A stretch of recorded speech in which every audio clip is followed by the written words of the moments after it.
The character of Kendall Roy from Succession needs no introduction, but if he did, it would be this. He clearly has mental health issues and crazy guilt coupled with addiction. That's all this is, and it's sad.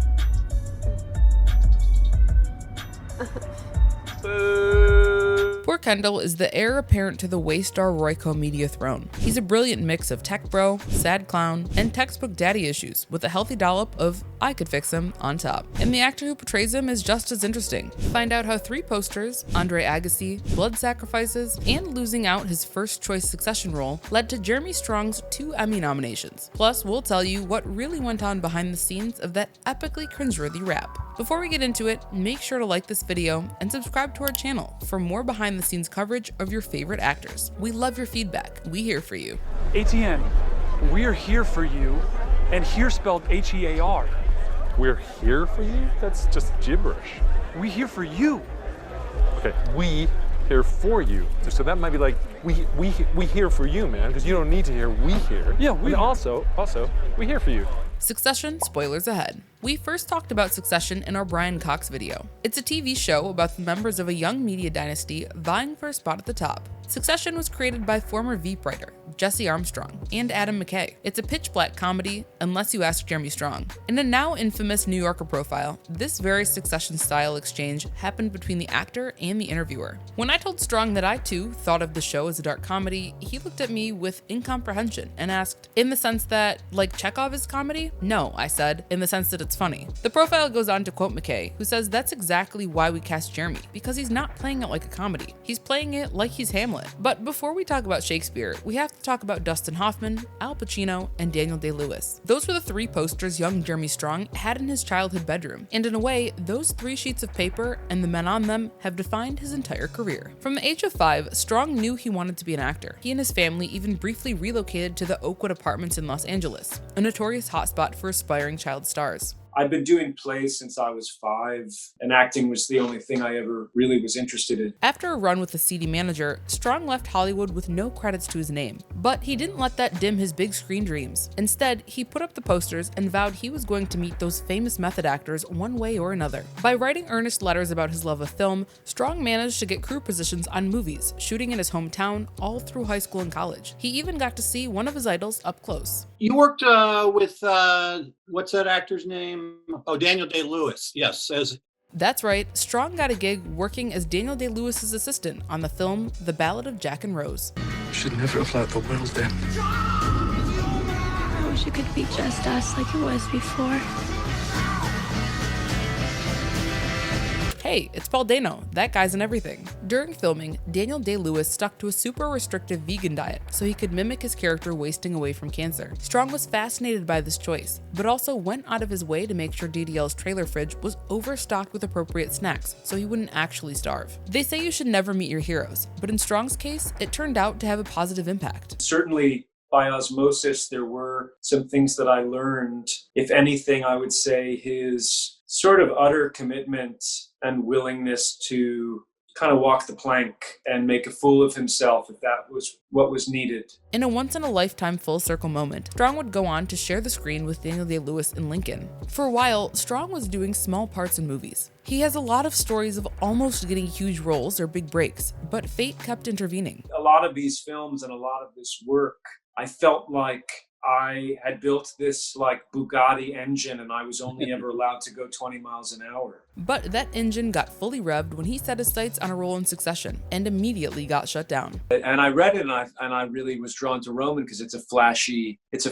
part. And you know, I'm a character actor. I've always thought of myself as a character actor, and the kind of work that I've always, I think, admired the most is sort of chameleonic work where people are transformed and they disappear into their roles. You know, this character of a kind of real bon vivant, you know, prick was something that I thought would be really fun and different for me. But as we all know, that didn't quite work out. I raised my hand for that part, and then I found out a month later that they'd given it to Kieran. Luckily, Jesse Armstrong had Jeremy in mind for a different member of the Roy family, but he almost didn't get that part either. Before auditioning for the role of Kendall, Strong read several biographies of Rupert Murdoch to get a sense of what it would be like to be part of a media superfamily. He felt like his character would be stoic and businesslike. After reading that Murdoch's son always ties his shoes excruciatingly tight to improve his focus, Strong did the same thing ahead of the audition. But it turns out what he really needed to do was loosen up. After a first take that was slightly too stiff, Jesse Armstrong told him to add a bit of Beastie Boys to his next read-through. Strong took that note. Less corporate chill, more license to kill. And the rest is history.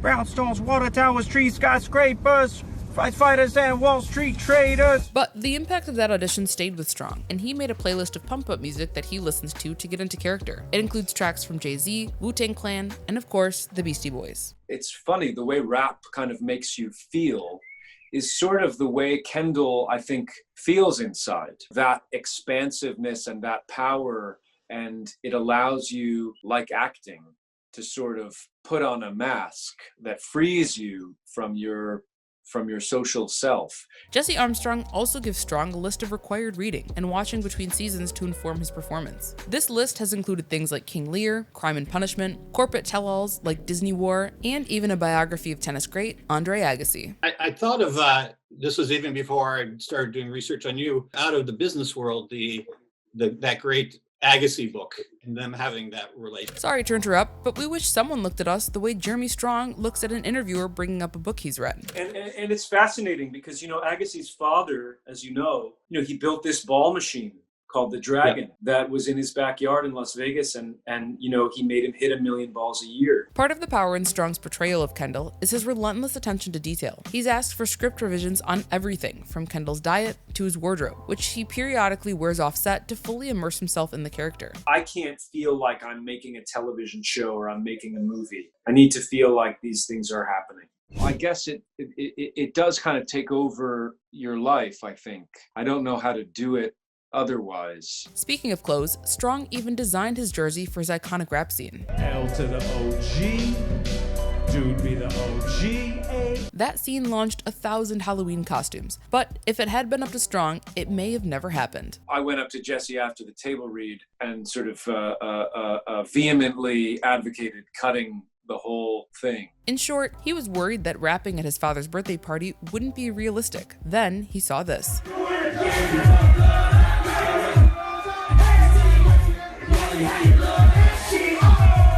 That's Michael Hess, the heir to the Hess Oil Corporation, an IRL billionaire's son who hired Nelly to play his 30th birthday. As you can see, the notion of the super rich acting out their gangster rap fantasies was not as far-fetched as Strong thought. So he did it. By the way, the reactions you see from the rest of the cast are 100% genuine. Strong has a strict no rehearsing together policy. That means they're hearing this musical masterpiece for the very first time. And he playing.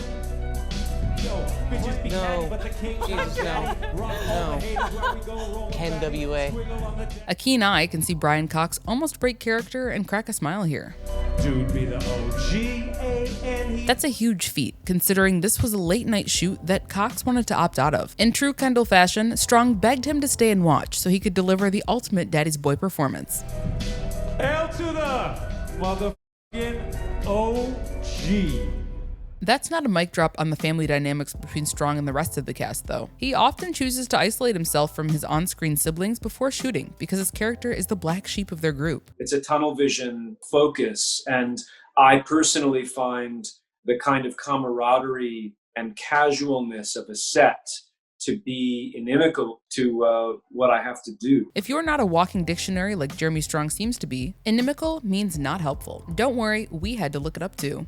Especially when the stakes are high. Sure. And usually there's a sense of the character being in peril. It doesn't help me to make it too much of a hangout. Bookmark, it doesn't help me to make it too much of a hangout to use the next time your boss invites you to mandatory weekend team building. It's this commitment to fully immersing himself in the character that's made several of his castmates concerned for his mental health. Brian Cox, who plays his father in the show, has been particularly vocal. In an interview with GQ, Cox says, "He's got all kinds of stuff that I don't have as an actor, and I respect it. I'm only intolerant when it affects everybody, if it puts everybody off their guard. He lets it affect him to such an extent that sometimes I worry about him, because it's too intense to live life at that level." Or, more forcefully put, pretend. Just pretend. But in that way, criticism perfectly plays into Strong's hand. Of course, Cox doesn't understand him. Logan doesn't understand Kendall. Of course, the actors who play his siblings feel estranged. That's their dynamic in the show as well. And of course, Strong thinks Succession is a drama, because for Kendall, it absolutely is. If it's difficult for the character, I guess I feel like it should cost me something too. If you're playing a character so willing to sacrifice anything for his goals, and your top 3 favorite actors are legendary for putting their minds and bodies through the ringer, you almost don't have any other choice. It's interesting because Logan uses that term blood sacrifice. And I guess I feel like that's the actor's job. Whatever you have to put yourself through, whatever it takes, your job is to make a sacrifice of yourself for the audience. But a pleasant experience did come out of this blood sacrifice in the form of 2 Emmy nominations and 1 win for Strong. I read a poem by Stephen Dunn that said, "All I ever wanted was a book so good, I'd be finishing it for the rest of my life. This job is that for me." Just when you're asking yourself, is Jeremy Strong a smart cookie? He casually slips a poem into his acceptance speech. God bless. Also ironically, Jeremy won the award over Brian Cox in 2021. So maybe... Pretend. Just pretend. Isn't the hot tip Cox thinks it is. It seems like Strong's cerebral approach and absolute commitment to his characters knows no bounds. While shooting the trial of the Chicago 7 between seasons of Succession, he got in trouble when his method acting involved antagonizing another character with increasingly silly props. You know, my favorite thing that's ever happened on the set was Aaron Sorkin calling cut and telling me, "Can we do one more without the cowbell, please?" I get the reference, but what did he mean? Well, I had a cowbell that I'd taken out of my pocket. Say what you will about Strong's technique, it always leads him to truly unique performances. I read it. It is burning my eyes, but I cannot look away. And we're excited to see him in the latest season of Succession and beyond. What do you think? Is Strong's methodical madness praiseworthy or pretentious? Tell us that and which actor you'd like us to cover next in the comments below. And don't worry, we've only just begun our deep dive into the cast of Succession.